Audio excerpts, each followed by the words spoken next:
Hi guys, so Gen Con is almost upon us, but we found out that the X-Wing 2.0 Squad Builder app is not actually going to be available until mid-September. So fortunately they released the points for everything in PDF sheets, which I have condensed into multi-page, easy printing capability. I'm going to be hosting those on Crabbok.com, but I figured this is a great time to do a little preliminary squad building and help you find ways that you could start doing some squad building and even playing right now. But before I go any further, I do want to remind you guys there is another round of the giveaway going on right now. So if you would like to enter to win a copy of Solo: A Star Wars Story on Blu-ray in the form of an Amazon gift card, all you have to do is subscribe and leave a comment on this or one of my videos. It's as simple as that. That is going to be running for the next week or so, and after Gen Con I'll announce a winner. So back to this. Now, FFG in their grace did send me review copies of Wave 14 for X-Wing, and unfortunately they didn't arrive until after I had already bought my own Wave 14, and I had actually bought multiple copies. So this brings me up to 3 of each of these things, and I figured this is a perfect opportunity to pull all of them out, even these which are still unopened. So we're going to open these up, we're going to do some squad building, and see what lists we can come up with for everything. So let's go ahead and do this. So I'm just kind of going this, and I've printed this out like 4 sheets per page. So this is actually kind of helpful. Just for, I'll be bringing a copy of this to Gen Con with me. But if we look at our TIE Reapers, they're not really that expensive. Most expensive is $49. So I'm going to go with all 3 named pilots for this one. 49, 47, and 45. That's going to be less than $150, and with only 2 crew options, a mod and 2 EPTs available, I'm not going to actually be able to reach 200 points, at least with what's available here, but we'll do the best we can. So I want Major Vermeil, I'm going to want Captain Fearoff, and I'm going to want Vizier. So I've got all 3 of their cards right there. We've got their 3 ships, which is pretty cool. And let's do upgrades. I'm going to zoom out a little bit. So now Vizier, I'm going to start at the bottom. He only has the 2 crew upgrades. So I'm thinking I'm going to give him Death Troopers. During the activation phase, enemy ships at range 0 to 1 cannot remove stress tokens. And the reason I want him on my lowest ship here is this way, if I stress out a higher pilot skill ship, then I can move him into where I think they're going to be after they complete their blue maneuver. Hopefully they won't be able to remove the stress tokens at that point. So that's kind of what I'm going for there. I will go ahead and use Krennic. I'm going to use him on my highest pilot skill, since Krennic is going to want to be on the ship that has the best chance of actually getting a target lock. And then we'll assign optimized prototype probably to like Firo or whomever. I can do that during setup though. So, but we'll go ahead and probably plan that out to be there.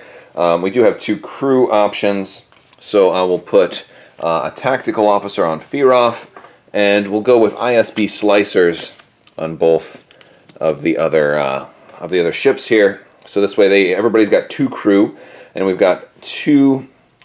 Whoops, right, that's not an ISB slicer. There we go. Here's the ISB slicer. Alright, so we're going to have Death Troopers, 2 ISB slicers, and a tactical officer. And now basically these other ships, now I can spread these 2 out a little bit. We'll have a really hard time removing jam tokens. So this will actually make jam pretty good in this list, but we're still falling short. So now we need to look at some EPTs. Now I do have lots of trick shots available, which came with Saw's, X-Wing stuff, but I think we're going to go with Juke, since we can go ahead and, honestly, I like the whole jam thing, but maybe I can jam and then evade. Trick shot might work as well, but we're going to go with Juke on both of my guys that can take the, since they can evade, and since this guy here, Fearoff, can treat his, get a white, oh my gosh, what is this? This is called, it's called the coordinate, thank you.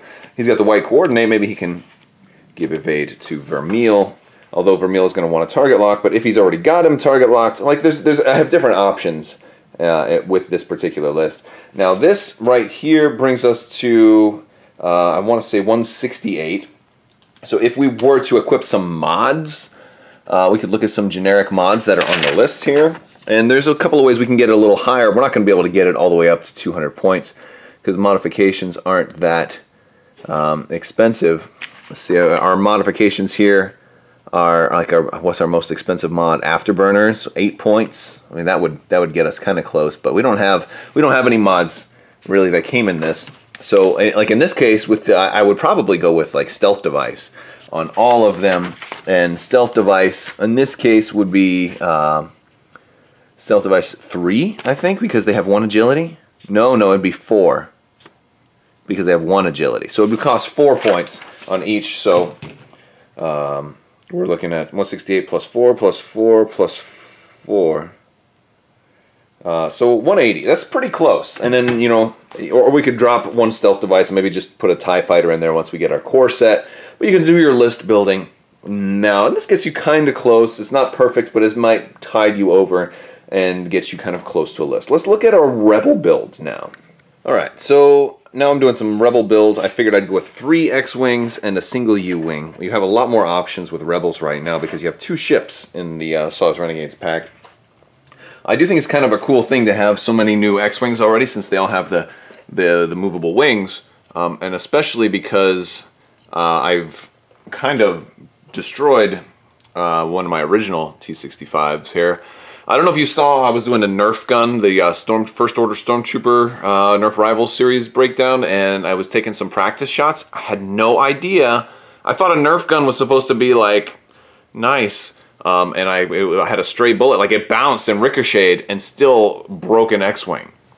So, yeah, now this is not a 2.0 X-Wing, this is a 1.0 X-Wing, but it was like, it was a nice X-Wing, you know? Gosh. So, don't be like me. Take care of your minis. I'm very much of a klutz at times. So, maybe it's a good thing I have so many spare X-Wings laying around. Okay, so we're going with Saw Gerrera. He's doing the support, so when a damaged friendly ship at range 0 through 3 performs an attack, it may re-roll an attack die. So all these guys are going to just go in there and take some damage. No problem. I've got 2 of the generics, the 1-point Cavern Angels Zealot, and then I've got Colby Sperato. After you perform you know, the boost or barrel roll, you may flip your upgrade card. So he's a little bit more of a, kind of something of an ace, right? Alright, now I did notice something pretty interesting because I was looking up a points for, because Saw has the EPT, or the talent, rather, and I wanted to give Saw something, I wanted to give him Swarm Tactics, but I noticed Swarm Tactics here has the Imperial symbol on it. But if you look at what they put out, this is generic upgrades. Swarm Tactics is listed there, 3-point. It's a generic talent. So it looks like we have our first already. The app's not even out yet. Wave 2.0 isn't out yet, and we already have errata. I don't know if this has already been publicly known or not. I just stumbled across it when doing some list building. So apparently this is not Imperial only. Swarm Tactics is generic according to FFG as of today. We'll see if that changes. So I'm going to give Saw Swarm Tactics. We can make one of the ones of 4. I'm going to go ahead and give, well, I don't see any reason why not, but let's go ahead and give everybody Dead Man's Switch. And we'll give everybody, I've got a 4th one in here somewhere, don't I? Got so many of these cards right now. They're all over the place. But yes, we've got, we'll give Dead Man's Switch out. Well, everybody will get their S-foil cards and the Pivot Wing for Saw, because those are free. And there's really not a good reason not to use them. I can't really think of any good reasons not to use them. We also, I gotta pull out more cards because I just was thinking about this. Alright, we gotta find Magva Yarrow. That's gonna go on with Saw. And there's another Dead Man's Switch for Saw. There we go. And let's see, we got another S-foil servo motor. Okay. So Saw's getting the EPT with Swarm Tactics, Dead Man's Switch, Magva Yarrow, and Pivot Wing. The 2 pilot skill 1, well actually all the X-Wings are getting Dead Man's Switch and servo motor S-foils. And Cullaby has the EPT, but we're not giving him one right now because that would put us over 200 points. This is exactly 200 points. There's a lot of little, I mean, there's a lot of different ways that you can run this. You can run a lot of different things. But I think the general idea here is that maybe you have these guys just fly up close, try to get them to take damage. If they do get destroyed, you can, you know, they can blow up. And Shaw's perfectly happy sending these guys off in to die. That has a little bit of synergy here as well.